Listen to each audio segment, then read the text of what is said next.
어느 날 지하철 창밖으로 스쳐가는 풍경을 바라보며 한 남자가 속으로 이렇게 중얼거렸습니다. 나는 과연 얼마나 더 버틸 수 있을까? 출근길은 여전히 반복됐고 사람들의 표정은 다 비슷했지만 그의 마음 한켠은 이미 은퇴 이후의 시간들을 상상하고 있었습니다. 이제 막 60을 넘긴 김정호 씨는 35년간 한 기업의 영업직으로 일했습니다. 아침 일찍 일어나 고객사 스케줄을 정리하고 영업 보고서를 쓰고 매달 실적에 쫓기며 그렇게 묵묵히 일해왔죠. 어쩌면 그렇게도 성실했는지 한 번도 변결 없이 일했고 상사들에게도 신뢰를 받았습니다. 그러나 회사는 그에게 긴 시간의 수고를 상장 하나와 퇴직금으로만 남겼습니다. 정호 씨가 마지막 출근을 하던 날 그의 통장엔 퇴직금과 그간 모아둔 예금이 합쳐져 겨우 1억 2천만 원이 있었습니다. 집은 20여 년 전 장만한 오래된 빌라 한 채. 연금은 국민연금뿐이었고 예상 수령액은 한 달에 89만 원 남짓. 그는 계산기를 꺼내 들었습니다. 매달 최소한의 생활비, 의료비, 경조사비를 빼면 빠듯하기 그지 없었습니다. 여행이나 취미생활은커녕 아프지 않는다는 전제 아래에서만 가능한 삶이었습니다. 그런데 정호 씨는 당뇨약을 복용 중이었고 아내 역시 무릎 관절로 병원을 다니고 있었습니다. 그는 어느 순간 늙는다는 건 돈이 많이 드는 일이라는 것을 실감하게 됐습니다. 그렇게 매달 줄어드는 통장을 바라보며 그는 묻기 시작했습니다. 이 통장에 도대체 얼마가 있어야 마음 편히 살 수 있는 걸까? 또 다른 인물 이순자 씨는 58세에 회사를 그만뒀습니다. 인사팀에서 일했고 정년까지는 2년이 남아 있었지만 구조조정으로 나와야 했죠. 처음엔 해방감을 느꼈습니다. 아침마다 출근하지 않아도 되는 것만으로도 기분이 좋았습니다. 하지만 넉 달쯤 지나자 시간이 멈춘 것 같았습니다. 아무도 자신을 찾지 않고 전화기도 조용했습니다. 늘 바쁘게 움직이던 삶에서 갑자기 멈춰선 그녀는 방향을 잃은 듯 했습니다. 그녀는 책상 서랍에 오랫동안 넣어두었던 적금 통장을 꺼냈습니다. 적금은 만기되어 있었고 퇴직금과 합쳐 8천만 원. 그녀는 작은 원룸 임대를 놓고 있었지만 월세 수입은 고작 30만 원 남짓. 한 달에 쓰는 돈은 줄일 수 있는 데까지 줄여도 120만 원. 매달 적자였고 통장에서 차곡차곡 돈이 빠져나가는 것을 보는 일은 생각보다 훨씬 더 불안했습니다. 이대로면 5년 뒤엔 아무것도 남지 않을지도 모른다는 예감이 들었습니다. 친구들과의 점심을 줄이고 머리를 집에서 감고 종일 라디오만 켜놓은 채 방 안에 혼자 있는 날이 많아졌습니다. 하루는 은행에 들러 노후자산 진단을 받아보았습니다. 상담사가 말했습니다. 최소한 3억 원은 있어야 기본적인 노후 생활이 가능하다고요. 그녀는 조용히 고개를 끄덕였지만 마음속은 얼어붙는 듯 했습니다. 지금의 그녀에게 3억이란 숫자는 달나라보다 더 멀게만 느껴졌으니까요. 우리는 자주 충분히 준비된 은퇴라는 말을 듣습니다. 그런데 그 충분함이란 건 누구에게는 매달 해외여행을 다니는 여유일 테지만 또 누구에게는 당장 내일 약값이 걱정되지 않는 수준일지도 모릅니다. 그리고 대다수의 사람들에게 그 기준은 바로 통장에 있습니다.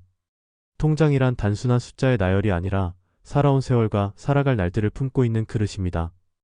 매달 꾸준히 들어오던 급여가 끊기고 예금 이자는 그저 몇천 원 남짓.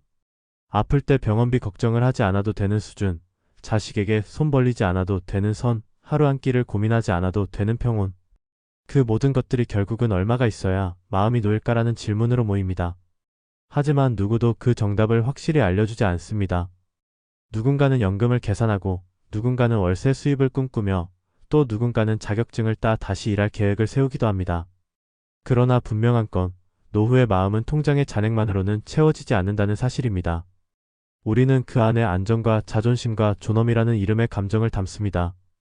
정호 씨는 은퇴 후 인근 초등학교에 아이들 안전지도 봉사를 나가기 시작했습니다.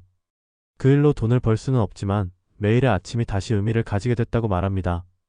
순자 씨는 지역 도서관에서 신앙송 동아리에 들어가 자신이 읽은 시를 녹음하는 활동을 합니다. 자신의 목소리를 누군가가 듣는다는 사실만으로도 가슴이 뛰었다고 했습니다. 그렇게 두 사람은 조금씩 자신만의 노후를 채워가고 있었습니다. 물론 여전히 불안한 순간은 찾아오지만 그들은 그 불안을 피하지 않고 삶의 한 조각으로 품는 법을 배워가고 있습니다. 통장에 얼마가 있어야 사는데 지장이 없을까요? 아마 누구에게나 그 기준은 다를 겁니다. 하지만 분명한 것은 지금 우리가 살아가는 이 순간부터 그 통장을 바라보는 태도는 달라져야 한다는 점입니다. 은퇴란 단지 일에서 물러나는 것이 아니라 스스로를 다시 살아보는 두 번째 인생의 출발점이기 때문입니다. 오늘도 누군가는 계산기 앞에 앉아 조용히 자신에게 묻습니다. 나는 과연 얼마나 준비되어 있을까? 그 질문이 지금의 나를, 그리고 미래의 나를 지켜줄 첫 걸음이 될지도 모릅니다. 한국의 직장인에게 노후는 더 이상 먼 미래 이야기가 아니다. 평균 수명은 늘어났고 정년은 짧아졌다. 지금 퇴직하는 세대는 예외 없이 80세를 넘는 삶을 바라보면서도 정작 경제적 기반은 정년이 끝나는 순간 대부분 무너진다. 그 사이의 간극, 길게는 30년 이상이 되는 이 공백기를 우리는 노후라고 부른다. 문제는 이 노후를 막연한 감으로 준비해온 이들이 여전히 너무 많다는 점이다. 살다 보면 되겠지, 국민연금이면 충분하지 않을까, 집 한 채면 언젠가 해결되겠지라는 생각은 현실 앞에서 무너지기 마련이다. 노후 자금은 감으로 준비해서는 안 된다. 통장에 얼마가 있어야 살 수 있는가를 따지는 일은 비로소 자기 인생을 구체적으로 설계하는 가장 현실적인 출발점이다. 현실적으로 한국에서의 은퇴 이후 삶은 상상보다 비용이 크다. 일단 기본적인 주거비가 고정적으로 나간다. 자가라 해도 관리비, 재산세, 주택 수리비는 늘어나며 임대라면 매달 수십만 원의 월세가 당연히 따라온다. 다음으로 식비, 통신비, 교통비 같은 일상생활비는 줄인다 해도 완전히 없앨 수는 없다. 더 중요한 건 의료비다. 나이가 들면 건강은 언제든 위협이 되고 보험이 있어도 본인 부담금은 감당하기 만만치 않다. 그리고 생각보다 많은 이들이 간과하는 것이 바로 여가비와 경조사비다. 친구의 부고 소식, 자녀의 결혼식, 손주의 생일, 사소하지만 빠지면 소외되는 사회적 비용이 끊이지 않는다. 그래서 전문가들은 말한다. 평균적인 은퇴 이후 최소한의 인간적인 삶을 유지하기 위해서는 적어도 수억 원대의 자산이 필요하다고. 그러나 그 자산이 단순히 목돈의 형태로만 있으면 안 된다. 소득으로 환산 가능한 자산, 다시 말해 매달 일정 금액을 현금화할 수 있는 구조가 되어야 진짜 노후 준비가 된 것이다. 흔히 국민연금을 기준으로 삼지만 현재 국민연금의 평균 수령액은 한 달 기준 100만 원 이하 수준이다. 이 금액은 자가 주택이 있고 병원이 멀지 않으며 가족이 돌볼 수 있는 조건에서만 근근히 유지될 수 있는 수준이다.